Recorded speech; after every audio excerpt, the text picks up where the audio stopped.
Millionaire's son was blind, until devoted housekeeper rubbed his eyes and something unbelievable happened. The first light of morning spills over Chicago's skyline, touching glass towers with a cold glow.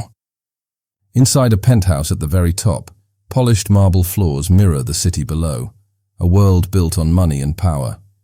Gregory Whitaker stands at the window in a tailored suit, his hands clasped behind his back, eyes fixed on the horizon as if the city belongs to him. Behind him, in a silent corner, a small boy sits cross-legged on a velvet rug. Ethan's dark glasses hide the eyes that have never seen daylight. His fingers move slowly across the ridges of a toy car, memorizing its shape by touch. A soft creak of the door breaks the quiet. Clara Henderson steps in, her gray hair pulled back neatly, her uniform plain and spotless. She balances a stack of fresh laundry against one hip and pauses for a heartbeat. Her gaze drifts to the boy on the floor. In that moment, something flickers across her face. Concern, tenderness, a secret she keeps to herself. Gregory does not turn. He is on a call, voice low and commanding, already negotiating another deal. Ethan tilts his head slightly, sensing Clara's presence. She sets the laundry down, fingers brushing a small pouch hidden in her pocket, and the faintest smile appears before she schools her features again. The richest man in Chicago has everything, except what his son needs most, and the quiet woman in his house may hold the answer he has been searching for, without even knowing it.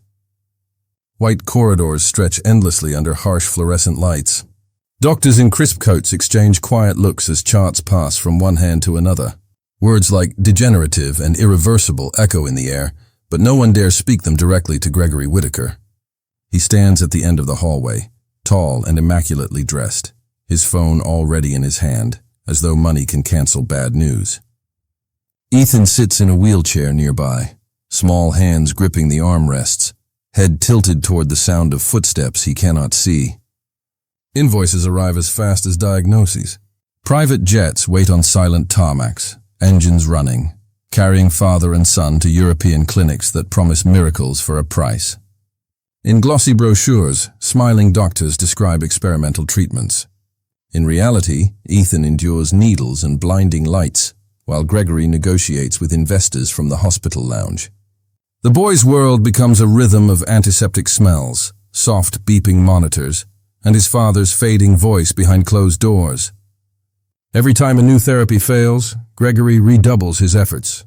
He calls another specialist, writes another check, threatens another clinic with lawsuits.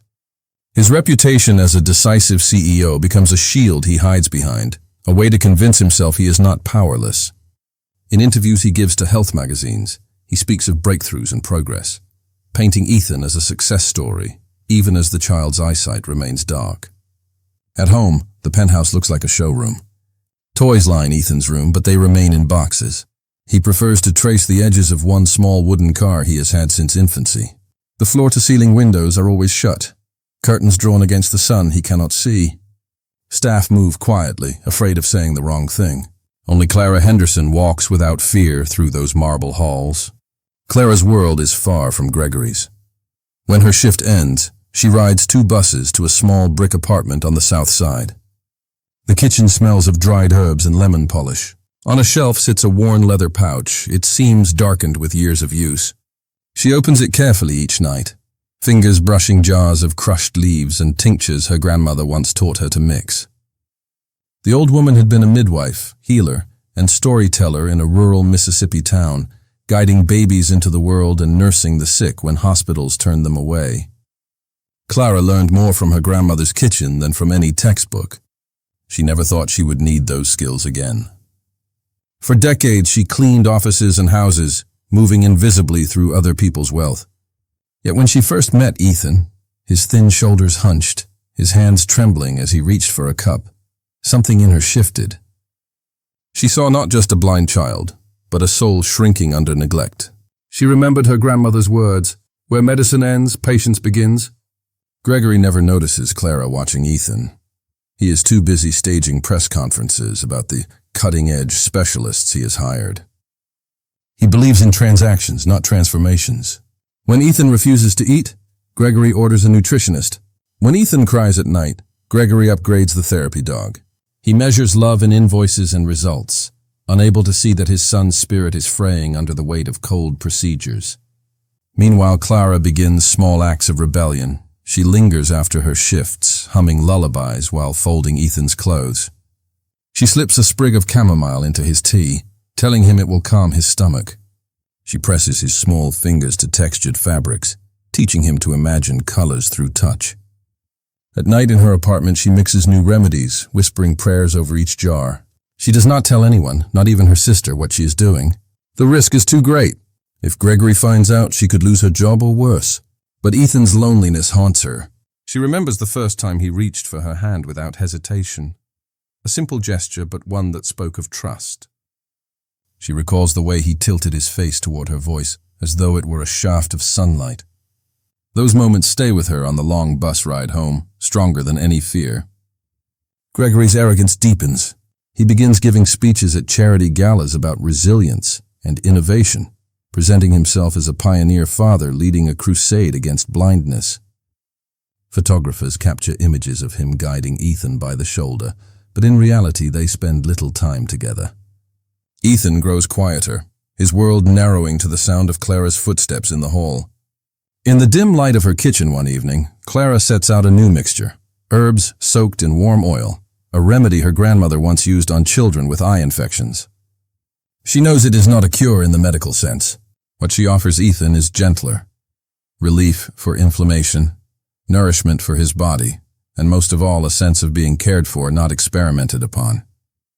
She dips a cloth into the oil and folds it carefully. Tomorrow she will take it with her, hidden in her uniform pocket. For weeks she has fought an inner battle. She tells herself it is not her place, that she was hired to clean, not to heal. But each day she returns to the penthouse and finds Ethan sitting alone, his toy car motionless in his lap, listening for a father who never comes. The decision hardens inside her like a stone dropped into water. The richest man in Chicago does not believe in small, unseen acts. He believes only in grand gestures and public victories. Clara understands something different. Change begins quietly, in whispered prayers, in the touch of a steady hand, in a child learning to trust again. She smooths the cloth one last time and places it in her pouch. Tomorrow she will begin. She does not know where it will lead, or how Gregory will react if he discovers the truth. She only knows that Ethan deserves more than darkness and needles, and that she cannot stand by while the boy's spirit dims. In the silence of her kitchen, the old clock ticks. Clara closes the pouch and bows her head, a quiet resolve taking root that will one day upend the powerful man who unknowingly depends on her. The penthouse sleeps under a hush of midnight. City lights blink far below, casting faint reflections on the kitchen's marble counters. Clara Henderson stands alone at the sink, sleeves rolled to her elbows, a small jar open before her. The air carries a scent of crushed herbs and warm oil, old remedies reborn in a modern world that has forgotten them. She works slowly, stirring until the mixture reaches the right texture, her grandmother's instructions echoing in her memory like a quiet song. Down the hall, Ethan lies awake. The dark is nothing new to him, but tonight feels different. He listens for Clara's footsteps, already learning the pattern of her visits. When she appears in the doorway, her figure outlined by the soft glow of a nightlight, he sits up without a word. She carries a clean cloth, a small jar, and a story hidden behind her smile. "Close your eyes, sweetheart," she whispers, though she knows his eyes never truly open to the world. Her hands are warm as she applies the ointment with gentle strokes. The scent is strange but comforting, lavender, chamomile, and something he cannot name. As she works, she begins to speak softly of colors. She describes the blue of a summer sky, the green of fresh-cut grass, the red of roses after rain. Each word is a brushstroke in a world Ethan has never seen, yet somehow believes in. He tilts his head toward her voice, lips parting in a small, uncertain smile. "Do you think I'll ever see them?" he asks. Clara does not answer directly. "Your eyes and your heart both need patience," she says instead. "What matters is that you believe they are waiting for you." Down the hallway, Gregory's office door stays shut. He is on another late call, another contract to sign, another promise to investors about progress he cannot prove. The only sound from his world is the muted murmur of a television news anchor quoting his latest speech about cutting-edge therapies. Back in the boys' room, the ointment cools against Ethan's skin. He blinks behind his dark glasses and frowns faintly. For a heartbeat, he thinks he feels something different. Not sight exactly, but a flicker of brightness at the edge of his darkness, like a candle flickering behind a curtain. He says nothing. Clara notices the small change in his expression and tucks it away like a secret seed planted in the soil of night. When she leaves, she pauses at the doorway, looking back at the boy sitting upright on his bed, fingers brushing the toy car as though it might roll toward the light he has begun to imagine. In the kitchen, she cleans her tools quickly, hiding the jar deep in her apron pocket. Tomorrow she will repeat the ritual, and each night after that, until the boy's world begins to shift in ways his father cannot yet fathom. The first light of morning poured through the penthouse windows.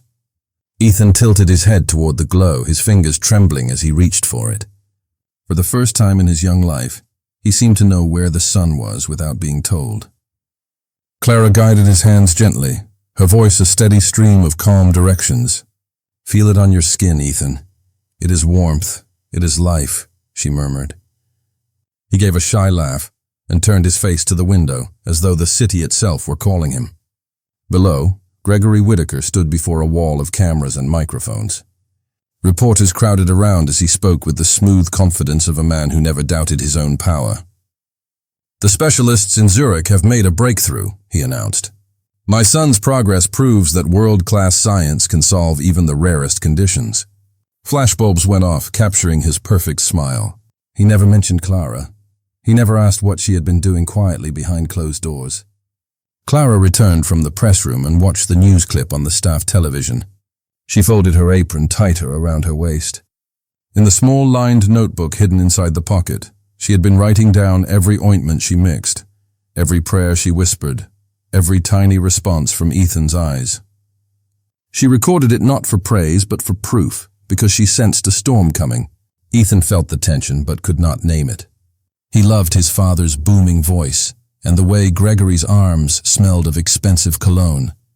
He also loved Clara's warm hands and the way she spoke of colors as if they were living things. At night, he would press his ear to the floor and hear Gregory pacing in his office, talking into his phone, making deals with men whose names Ethan could not pronounce. In the mornings, he would feel Clara's touch on his eyelids, gentle as falling snow. One afternoon, Ethan held a crayon in his small fingers. He paused, staring down at the waxy tip. "Clara," he whispered, "is this red?" His voice trembled as if the word itself might break. Clara's heart leapt, but she kept her face calm. "What do you think it is, darling?" she asked softly. "It feels warm," he said. "Like your scarf." Tears pricked at the corners of her eyes. "Then perhaps it is red," she answered, and slipped the moment into her notebook as another sign of change. Gregory walked in just then. He saw the crayon, saw Ethan's eager expression, and clapped his hands. "Brilliant. The doctors told me this might happen. I knew my decision to fund that clinic was right." He kissed his son's hair, then turned a cold glance toward Clara. "And you," he said quietly, "stop with these old-world tricks. I will not have my son turned into a test subject for superstition." He left before she could reply, his expensive shoes clicking on the marble floor. That night, Clara sat in her tiny apartment, the city noise rumbling through thin walls. She placed the notebook on the table and stared at the pages filled with careful handwriting. Each entry was a seed of truth. She wondered how long she could keep working in secret. She wondered how much longer Ethan would be caught between two worlds, the glittering one his father built and the quiet one she offered. In the penthouse, Ethan held the crayon under the lamp. He tilted it slowly, a flicker of color crossing his eyes. He hesitated, then reached for another crayon and lined them up side by side. He did not call out to his father. He did not call out to Clara. He just sat there, breathing hard, as if the world itself was beginning to form before him. Morning light spilled across the Whitaker dining room like a sheet of gold. Crystal bowls of fruit gleamed under the chandelier. Gregory sat at the head of the table reading market reports on a tablet, while Ethan traced the rim of his cereal bowl. Clara moved quietly between them, refilling glasses, her apron hiding the worn notebook pressed to her side. Ethan reached for his juice. His fingers hovered, then stopped over the two mugs in front of him. One was pale gray, the other deep blue. He tilted his head, a spark flickering behind his dark glasses. "I want the blue one," he said clearly. The room froze. A spoon clattered against porcelain. Gregory's head snapped up. "What did you say?" His voice was almost a whisper. "The blue cup," Ethan repeated, pointing straight at it. He pushed the gray one aside with certainty. Around the table, the staff exchanged shocked glances. Clara's breath caught in her throat. She set the jug down carefully, trying not to draw attention to herself. Gregory forced a smile, but it faltered at the edges. "That is remarkable," he said slowly. "The doctors will be thrilled." Ethan, still focused on the cup, added without hesitation, "Clara told me what blue feels like. Clara helped me see." The words fell into the silence like stones dropped in water. Gregory's jaw tightened. He looked at Clara, but she lowered her eyes. The tension was so sharp it seemed to vibrate through the polished wood of the table. Gregory excused himself abruptly, pushing back his chair. "I have calls to make," he muttered. He was already walking out before anyone could answer. That night, the penthouse was quiet. City lights shimmered beyond the glass walls. Gregory's footsteps echoed down the servants' corridor, stopping at Clara's door. He did not knock. He turned the handle and stepped into the small room lit only by a single lamp. On the bedside table lay the worn notebook. Gregory picked it up and flipped it open. Neat lines of handwriting filled the pages. Dates, times, descriptions of ointments, whispered prayers, each tiny change in Ethan's reactions. Interleaved between the notes were sketches of herbs, color swatches, even small drawings Ethan had made when he started to sense light. Proof stacked on proof. Gregory's hands trembled as he turned the pages. Each entry was a mirror held up to his own arrogance. All the public speeches, the press releases, the claims of breakthrough medicine, he saw them now as borrowed light from someone else's candle. He closed the book slowly, staring at the cover, his reflection faint in the lamp's glow. In the hall outside, Ethan stirred in his bed, sensing the low rumble of his father's voice. Inside the room, Gregory stood still, the notebook heavy in his hands, the truth heavier still. Viewers watching can almost feel the shift, the moment when pride begins to crack, when a secret can no longer stay buried. The first headline appeared on a local blog, "Unknown housekeeper credited with miracle treatment." By nightfall, national outlets carried the same story. Side-by-side photos of Gregory Whitaker and Clara Henderson filled the screens. One a suited executive framed by marble columns, the other a gray-haired woman holding a small jar of ointment. Reporters quoted Ethan's words at the breakfast table. "Clara helped me see" became the banner across countless feeds. Investors began to call Gregory's office in a steady stream. By the third day, the calls stopped being polite. Stock prices slid. Contracts were withdrawn. The penthouse that once felt like a fortress of glass began to echo with silence.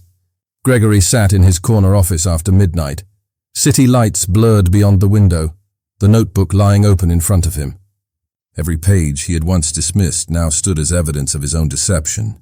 His reflection in the glass looked like a stranger staring back. Meanwhile, Clara moved quietly through a very different kind of spotlight. Community leaders invited her to speak at a neighborhood health fair. She stood behind a folding table covered in herbs, ointments, and photographs of Ethan's progress.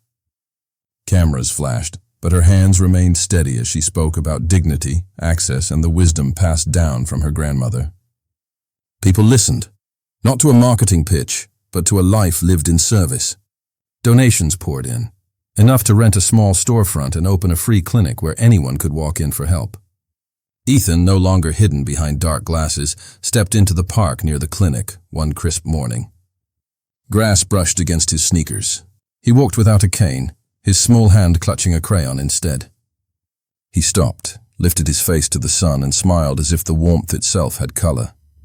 Children raced past him, calling out, and for the first time he joined them without hesitation. Back in the tower, Gregory watched the news coverage alone.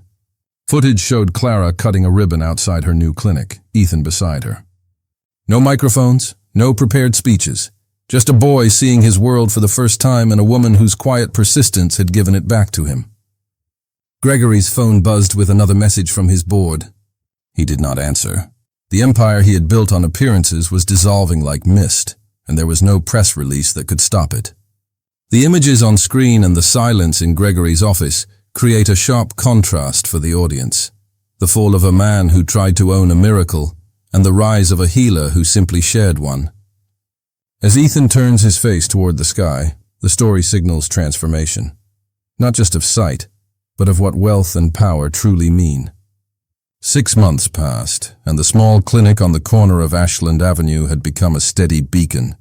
The waiting room smelled of fresh herbs and clean paint. Hand-drawn thank you notes lined the walls like bright flags. In a sunlit corner, Ethan sat at a low table, coloring a rainbow with wide, deliberate strokes. He wore no glasses now. His eyes followed each color with quiet wonder. Laughter from other children drifted in through the open door. Clara moved between patients with the same unhurried grace she had always carried. She checked pulses, offered tea, scribbled instructions on scraps of paper. The camera lingers on her hands, weathered but steady, as she folds a small cloth over a jar of ointment. For her, the work was not about headlines or grants. It was about people walking back out the door with a little more hope than when they came in. The bell above the door jingled. Gregory Whitaker stepped inside alone. No entourage, no cameras. He looked smaller somehow, the tailored suit hanging loose on his frame. In his hand, he held an envelope. He did not approach the desk at first. He just watched Ethan coloring, a tremor crossing his face. Then he walked forward, placed the envelope on the counter, and spoke in a low voice that barely carried. "For the clinic," he said, and I was wrong. It was not a speech. It was a simple sentence that seemed to cost him everything. Clara glanced at him, a flicker of surprise in her eyes, then offered a small nod and kept working. She did not pause to bask in his remorse. Her focus remained on the child at the table and the line of patients still waiting. The donation was welcome, but it was not the point. The scene closes on Ethan, who looks up and sees his father standing there. He lifts his drawing, a rainbow bright against white paper, and laughs, a sound clear enough to fill the room. Viewers are left with that image, a boy seeing color at last, a man humbled, and a healer continuing her quiet work. True wealth rests not in fortunes, but in compassion.